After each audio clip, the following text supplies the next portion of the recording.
GLPS Payanadam School Radio. Hi friends, let me introduce myself as Krishna Kumar. Hearty welcome to day 12. Come let's talk. Come let's talk in day 12 ദിനത്തിലേക്ക് എല്ലാ കൂട്ടുകാരെയും സ്നേഹത്തോടെ സ്വാഗതം ചെയ്യുന്നു. Hello friends, I think now you are enjoying English. നിങ്ങൾ English നന്നായി ആസ്വദിക്കുന്നില്ലേ? Take practice every day. Definitely you can tame and taste English. എല്ലാ ദിവസവും English നന്നായി പ്രാക്ടീസ് ചെയ്യൂ. തീർച്ചയായും ഇംഗ്ലീഷിനെ നല്ല രീതിയിൽ മെരുക്കിയെടുക്കാൻ നിങ്ങൾക്ക് കഴിയും. കൂട്ടുകാരെ, ഇന്ന് ഇംഗ്ലീഷ് ഭാഷയിലെ മറ്റൊരു പ്രയോഗരീതി നമുക്ക് പരിശീലിക്കാം. കൂട്ടുകാർ സിനിമ കാണാറില്ലേ? അതിൽ പലപ്പോഴും നായകനോ വില്ലനോ ഒക്കെയായി വാക്കുതർക്കങ്ങളൊക്കെ ഉണ്ടാകുമ്പോൾ വളരെ ദേഷ്യത്തോടു കൂടി മിണ്ടാതിരിക്കാനുള്ള ഒരു കമാൻഡ് പറയാറുണ്ട് അല്ലേ? എന്താണത്? ഷട്ടപ്പ്. സാധാരണയായി നമ്മൾ കേൾക്കുന്നത് ഷട്ടപ്പ് യുവർ മൗത്ത് എന്നാണ് പറയുന്നത്. മുഖത്ത് നോക്കി പറയുമ്പോൾ ഈ മൗത്ത് ഒന്നും പറയേണ്ട കാര്യമില്ല. എന്ത് പറഞ്ഞാൽ മതി? ഷട്ടപ്പ്. അത്രയും മാത്രം മതി. It's a command. അതൊരു കമാൻഡ് അല്ലെങ്കിൽ ഒരു ഓർഡറാണ്. നമ്മളത് അനുസരിച്ച് മതിയാവൂ എന്നുള്ളതാണ്. അതുപോലെ തന്നെ ക്ലാസ്സിൽ ടീച്ചേഴ്സ് നിങ്ങളെ എണീപ്പിച്ച് നിർത്താൻ വേണ്ടി വളരെ സിമ്പിളായി ഒരു കമാൻഡ് പറയാറില്ലേ? എന്താണത്? സ്റ്റാൻഡപ്പ്. എന്നാൽ നിങ്ങൾ എണീറ്റ് നിൽക്കണം എന്നുള്ളതാണ്. സിറ്റ് ഡൗൺ എന്ന് പറഞ്ഞാൽ എന്താണ്? ഇരിക്കുക എന്നുള്ളതാണ്. ഹാൻഡ്സ് അപ്പ് എന്ന് പറയുമ്പോൾ കൈകൾ പൊക്കുക. ഇതെല്ലാം ഒരു കമാൻഡാണ്. ആ കമാൻഡിനനുസരിച്ച് നമ്മൾ പ്രവർത്തിക്കേണ്ടതുണ്ട് അല്ലേ?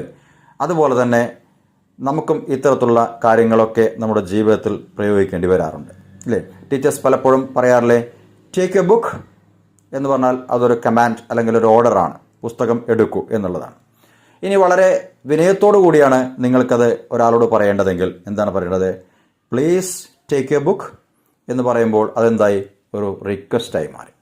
വെറും ടേക്ക് എ ബുക്ക് എന്ന് പറയുമ്പോൾ അതൊരു കമാൻഡ് അല്ലെങ്കിൽ ഒരു ഓർഡറായി മാറുമ്പോൾ പ്ലീസ് ടേക്ക് എ ബുക്ക് എന്നുള്ളത് ഒരു റിക്വസ്റ്റായി മാറുന്നു. നിങ്ങളൊരു കത്ത് എഴുതിയിട്ടുണ്ട്, അതൊന്ന് പോസ്റ്റ് ചെയ്യണം. പോകുന്ന വഴിക്ക് നിങ്ങളുടെ കൂട്ടുകാരനോട് പോസ്റ്റ് ചെയ്യാൻ എങ്ങനെ ആവശ്യപ്പെടാം? Please post this letter, please post this letter.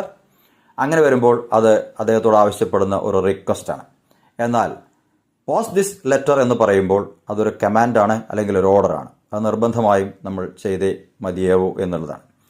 Bring your English book when you come tomorrow എന്ന് ടീച്ചർ പറയുമ്പോൾ അതിൻ്റെ അർത്ഥം എന്താണ്? നാളെ വരുമ്പോൾ നിങ്ങൾ തീർച്ചയായും നിങ്ങളുടെ ഇംഗ്ലീഷ് പുസ്തകം കൊണ്ടുവന്നിരിക്കണം. It's a command or it's an order. അപ്പോൾ ഇത്തരത്തിലുള്ള സന്ദർഭങ്ങൾ നമുക്ക് ധാരാളം ജീവിതത്തിൽ ഉണ്ടാകാറുണ്ട്. ഇങ്ങനെയുള്ള വാചകങ്ങളാണ് ഇംപെറേറ്റീവ് സെൻറ്റൻസ് എന്ന് പറയുന്നത്. ഇത് കൂട്ടുകാരൊന്ന് മനസ്സിലാക്കി വെക്കണേ. ഒരു റിക്വസ്റ്റ് അല്ലെങ്കിൽ കമാൻഡ് ഓർ ഓർഡർ, ഇത് പ്രകടിപ്പിക്കാനുള്ള ഒരു വാചക ഘടനയാണ് ഇംപെറേറ്റീവ് സെൻറ്റൻസ്. ഇങ്ങനെ ധാരാളം വ്യത്യസ്തമായ വാചക ഘടനകൾ ഇംഗ്ലീഷിലുണ്ട്. നമുക്കത് വഴിയെ മനസ്സിലാക്കാം. ഓക്കെ, എങ്കിൽ ചില റിക്വസ്റ്റുകളും കമാൻഡുകളും ഒക്കെ ഒന്ന് പറഞ്ഞു നോക്കൂ. നിങ്ങൾക്ക് ഒരു ബോക്സ് എടുക്കാനുണ്ട് മേശപ്പുറത്ത് നിന്ന്. നിങ്ങളുടെ കൂട്ടുകാരോടത് എടുത്തു തരാൻ എങ്ങനെ പറയാം? Please take the box, please take the box എന്ന് പറയാം. അല്ലെങ്കിൽ ഒരു കമാൻഡായിട്ടാണ് പറയേണ്ടെങ്കിലോ ടേക്ക് ദ ബോക്സ് എന്ന് പറയാം. ഓക്കെ, ഇത്തരത്തിൽ കൂട്ടുകാരൊന്ന് പ്രാക്ടീസ് ചെയ്യണേ. Okay, definitely English will become your good friend. Take practice every day. Are you ready for that? Okay, we are winding up 12th day. എല്ലാവർക്കും English നന്നായി സംസാരിക്കാൻ കഴിയട്ടെ എന്ന ആശംസയോടെ കം ലെറ്റ്സ് ടോക്കിൻ്റെ 12ാം ദിനം പൂർണ്ണമാകുന്നു.